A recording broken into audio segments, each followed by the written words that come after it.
Hi guys, welcome back to the RebelEngineer YouTube channel.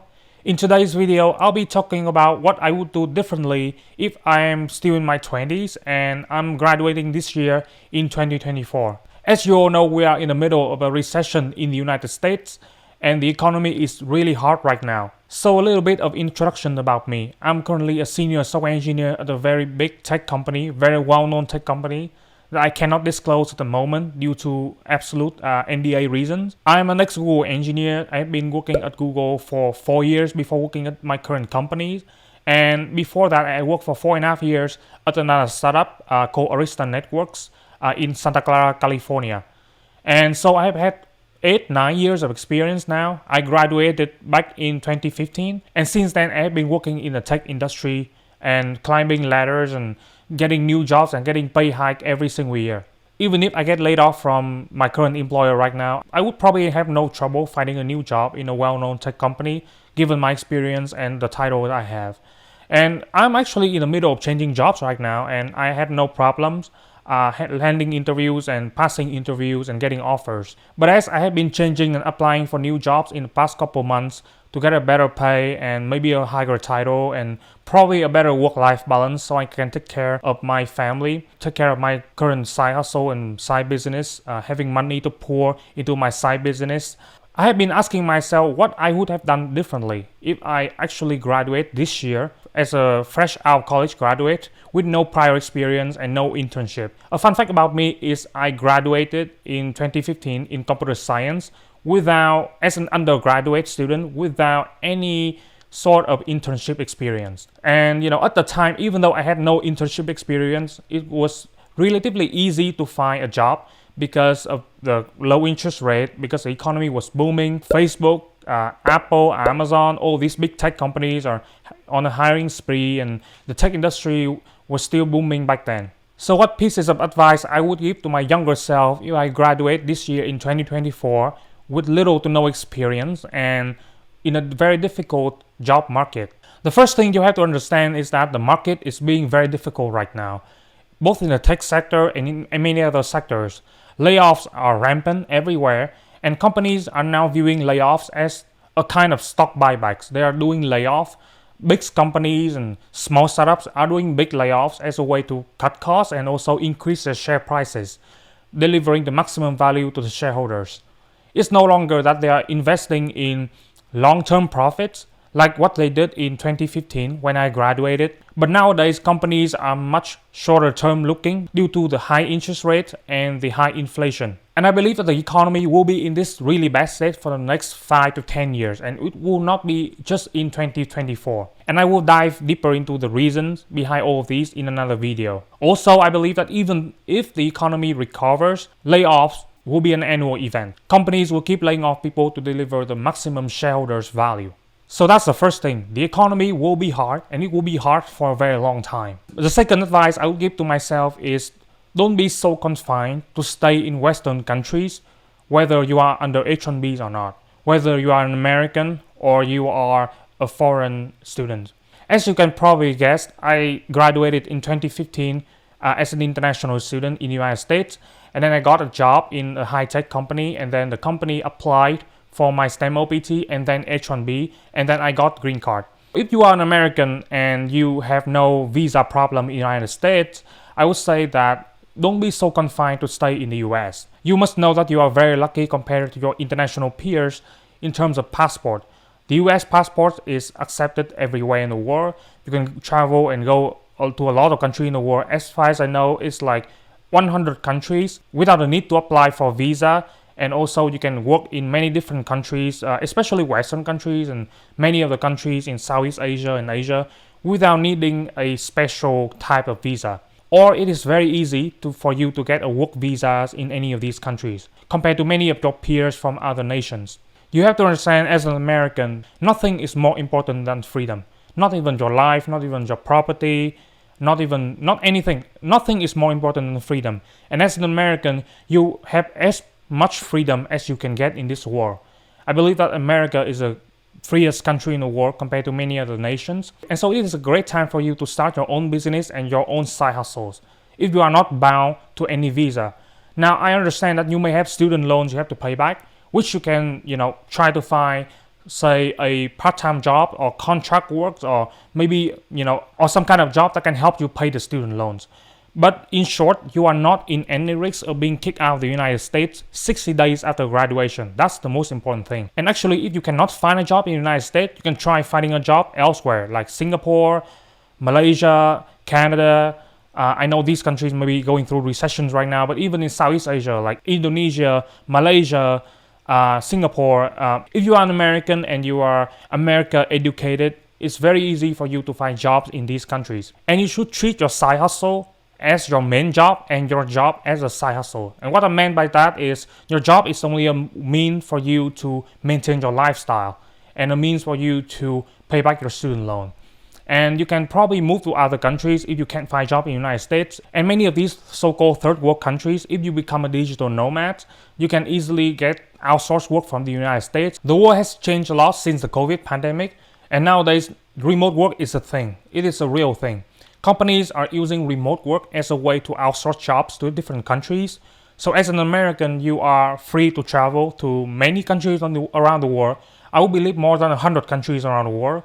And you can work remotely as a digital nomad, and you can get paid in US dollars and use that after tax savings from hedging the cost of living versus your salary in the United States to actually have the money to pay off part of your student loans and live a life of a digital nomad, traveling around and starting your side hustle and starting your business. I know many American expats who are living in Southeast Asia, and they said they would never come back to the United States because the amount of after-tax savings that they have and the kind of lifestyle that they get with the amount of money that they get paid from the United States, when they subtract all the cost of living in Southeast Asia, they get a way better quality of life compared to living in the United States. This is especially true for young people without family. So now let's move to the international students who are graduating from American universities and have 60 to 90 days left to find a job in the United States. One thing I would like to say, as a foreign person, as an international student myself, I have been living in the United States for the past 8-9 years as a professional and have gotten OPT and then H-1B and then green card. I would like to say that life in Western countries is not that great for international people. Inflation right now is very high, and most Americans and permanent residents that I know are house poor. But the American dream, I believe, is dead end. The American dream is on life support, if you are asking me. Right? As a foreign national working in the United States, and as a professional living and working in the United States for the past 8-9 years, I've stayed in the United States for 15 years total. And you have to understand, the cost of living in Western countries is very high. And salaries adjusted for inflation in the tech industry has barely increased, if at all. Also, due to the COVID pandemic and the rise of remote work, jobs in the United States are being outsourced in huge numbers. I have friends living both in the United States and living in third world countries where jobs are being outsourced to. And what I noticed is my friends living in Southeast Asia and India have been getting better and better paychecks every single year, whereas my paycheck largely stayed the same in the past couple of years. Coupled with the rise in AI, artificial intelligence, I believe that the job market in the United States from 2024 onwards will be stagnant. And it will be really hard for you in the next 5 to 10 years to get better pay every single year by just jumping company. And that's exactly what I have been doing. I have been moving across companies horizontally to get a better and better paycheck every 2 or 3 years or so. But with the current market economy, it's really hard for you to actually do that. And even if the economy is good due to artificial intelligence and companies invest heavily in artificial intelligence, they will have less budget for regular day-to-day programming and software building. They will be more and more focused on building AI and investing in AI, which is very expensive in the long run. So the kind of openings that you will have in terms of software engineering jobs will be significantly lower than prior years. Many of my friends in Southeast Asia work 2 or 3 outsourced jobs or freelance work, which are all outsourced from the United States and other Western countries. When they work 2 or 3 jobs like that, they earn as much as a person living in a middle cost of living or low cost of living area in the United States. Yet they live in places like Thailand, Vietnam, Malaysia, and their after-tax savings are on par, if not better, than their American peers.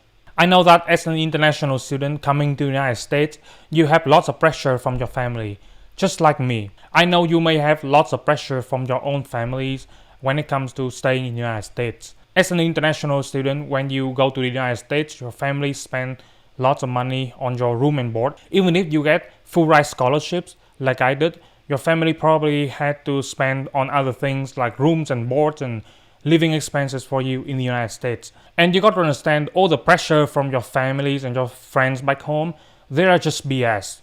Those are just ego battles. Ignore them. Ask yourself what you want. Don't ask about what do they want you to do, but ask yourself what do you want in life. Stop asking others. Stop looking at others for what you should do next. That would be my advice. In the past couple of years, both me and my wife have actually regretted staying in the United States for this long.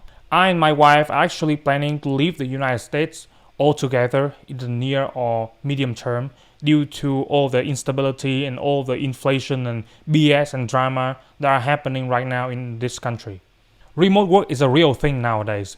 Even though you hear on the mainstream media and looking at big tech companies forcing their employees back to the office, many of the big office spaces in cities are vacant because companies, especially startups and medium-sized companies, are moving out of city center and outsourcing all the jobs to third world countries and to AI. So I believe that remote work is here to stay and there is nothing that big tech companies can do to revert it. Finally, if you are young and without families, as most of you would be as you graduate from college, I believe that coming back to your country is okay. Be flexible, right? Be open-minded, be flexible. Don't be glued or confined to any particular location. We are living in a different world right now. So that is my advice number 2. Don't be confined to stay in Western countries, whether you are an American or you are not an American. The third advice I will give to my younger self is to start my side hustle earlier. During my years in college, I mostly focused on studying and getting good grades and trying to get internship and doing part-time jobs so that I will have a full-time jobs with 401k, with health insurance, etc. All these perks and benefits. But as time goes on and fast forward 8 or 9 years since I graduated, I actually really regretted that I have not started my side hustle earlier. I have always wished to have a YouTube channel like this. I've always wished to do side business like I do right now, beside the YouTube and my full-time jobs, but I have never had the courage to do so because of all the pressure from high inflation, high cost of living that forced me to keep having to change jobs every single year due to bad self-talk and BS excuses like I'm not good at English, I have strong accent, I'm not a native English speaker. I have always dreamed to have a channel to speak English with you guys like this. Actually, when I graduated from college, I did not plan to stay that long in the United States. At the time, I was thinking I would stay here for 3 to 5 or 6 years after H-1B expired and I will go home and start my own business.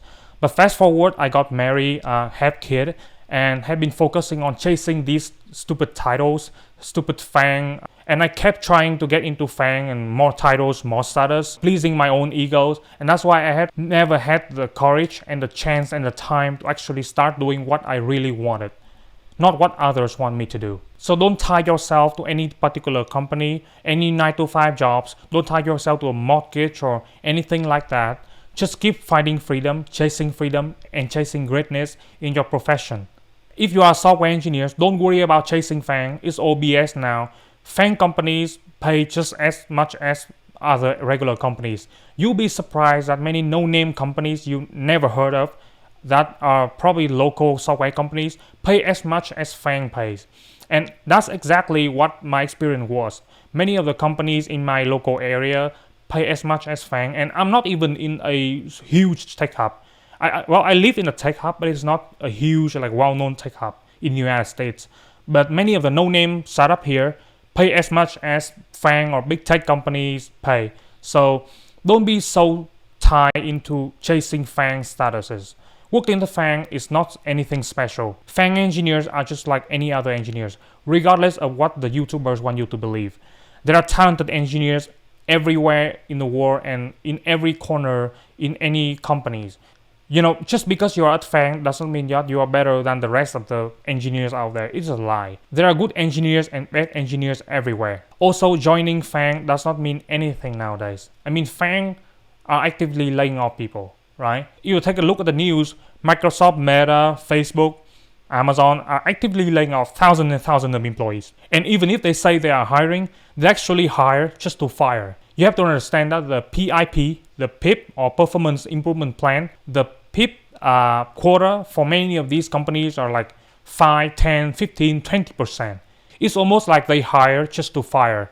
So don't even bother to get into these FAANG companies. Go work for companies that have solid foundations, solid financials, and give you a solid path to a better future. If you have watched my previous videos or look online on the internet, you can see that senior engineers at FAANG like L6 is staff engineer, L6, L7, L9 at Google, which are probably really hard to get to, probably take years, decades to get to that levels. They were laid off last year as a result of the mass tech layoffs of 2023. So that means that getting into FAANG does not guarantee any status for you. It does not guarantee any sort of stability for your future career. I would advise against joining FAANG, and I would even advise against focusing too much on your career. Instead, you should find a job with good work-life balance and start your own side hustle on the side. That way you would not be putting all eggs in one basket. When you decide on side projects to do, you should be focusing on side projects that can actually make money and can actually scale to become a business. When I was graduating out of college, I had personal projects on my resume, and these projects are all open source and made no money and had no users. And those are already good enough to get jobs out of college. But nowadays, if you have a personal project, those personal projects better have users. Those personal projects better make some money for you, better worth your time and your while to invest in them. Don't just work on random open source projects that goes nowhere. So that is my third advice. If you are an American graduating from college, or if you are a student, international student, you should be focusing on your side hustles. Your job should be your side hustle, and your side hustle should be your main job. Your youth, your 20s, is the best time to do side hustle, to do side business. Just do it. The fourth advice I would give to my younger self is don't chase the latest trend. Don't chase whatever is being fashionable right now. At the time I was graduating, I was chasing lots of JavaScript frameworks, as you know. I think at the time it was Angular or AngularJS, and I think it was AngularJS, and then React and all of these. And I also chased, many of the technologies that I end up never use. As I moved into different companies, what mattered was my experience doing software, and what mattered was my experience working in a team, leading a team, etc. All of these fancy and fashionable technologies, even if you do your own side hustles, you should be focusing on technologies that are well proven, because you need to move fast. You can only move fast when the technology is well proven and the technology is widely used and the support for the technology is everywhere, the community is active. So don't focus on what is being fashionable, what is being the latest trend of the day. Like right now, people flock into AI or AI related roles. That's fine. If you really like working in AI or working on the latest trends of the day, that's fine. If that's what you enjoy. But don't follow it just because it is trendy or it is catchy or it is fashionable. Because later on, as you get older and older in life and as you gain more experience and you have to work on something that you don't really like, you will get burned out really quickly. The fifth advice I will give to my younger self is to focus on my market value. Focus on interviews, practicing interviews, be great at interviewing. Not everyone who passes interviews can do the job. Even the ones who pass interviews with flying colors, it does not mean that they will be good at the job. That's exactly why people are being fired and being laid off right now. If passing interviews and getting a job means that they will absolutely certainly be good at the job, then nobody would ever get fired, right?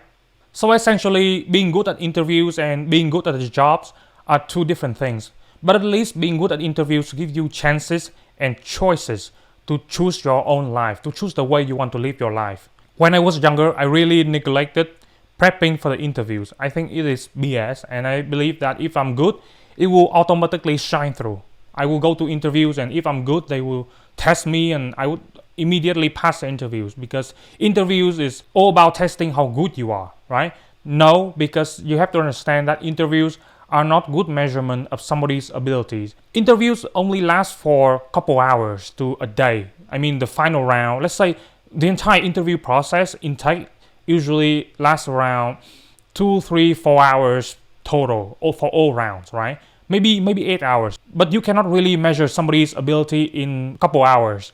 Also, even if you take home homework that they give to you, rarely mimics exactly what you do at work. So you should really be practicing interviews separately from your day jobs and treat it as a part of your professionalism. Also, you should keep your resume up to date and keep interviewing now and then to make sure that your interview skills are sharp, and also to get used to rejections, because as you do your side hustles or do your side business while you're working, you will be having a lot of rejections along the way, all the way from the partners in your business to the investors to all the stakeholders to your customers. You will see lots of rejections, and going to interview is the best way to practice both your interview skills and how you deal with rejections maturely and professionally. So yeah, these are all the tips I would give to my younger self if I'm going to graduate this year in 2024. What are your thoughts on this? What would you do differently if you're older like me and going to graduate this year in 2024? Please leave your comments down below. Thank you for listening. See you in the next videos. Bye bye.